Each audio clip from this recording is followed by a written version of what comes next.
சென்னையில் உள்ள அமெரிக்க துணை தூதரகத்தில் போலி ஆவணம் சமர்ப்பித்து மாணவர் விசா பெற முயன்றவரை போலீசார் கைது செய்தனர். தெலங்கானாவைச் சேர்ந்த ஸ்ரீகாந்த் அன்கட்டி என்பவர் மாணவர் விசா பெற டெல்லி, ஹைதராபாத் ஆகிய இடங்களில் 9 முறை விண்ணப்பித்தும் கிடைக்காத நிலையில் 10வது முறையாக சென்னை அமெரிக்க தூதரகத்தில் விண்ணப்பித்துள்ளார்.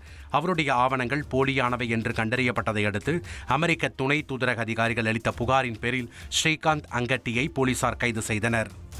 நீலகிரி மாவட்டம் குன்னூர் டால்பின் நோஸ் சுற்றுலா தலங்களில் சுமார் 75 லட்சம் ரூபாய் மதிப்பீட்டில் சீரமைப்பு பணிகள் நடப்பதால் டால்பின் நோஸ் காட்சி முனை மூடப்படுவதாக வனத்துறையினர் அறிவித்துள்ளனர்.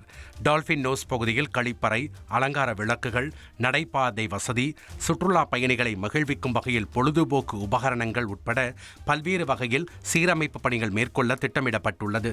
இப்பணிகள் காரணமாக டால்பின் நோஸ் சுற்றுலா தலம் அடைக்கப்படுவதாகவும் மறு அறிவிப்பு வரும் வரை சுற்றுலா பயணிகள் அங்கு செல்ல தடை விதித்துள்ளதாகவும் வனத்துறையினர் தெரிவித்துள்ளனர்.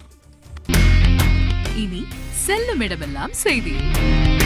தந்தி டிவியின் வாட்ஸ்அப் சேனலை ஃபாலோ பண்ணினா செல்ல இருக்கும் இடமெல்லாம் செய்தி. இதோ QR கோட் இப்பவே ஸ்கேன் பண்ணுங்க, ஃபாலோ பண்ணுங்க.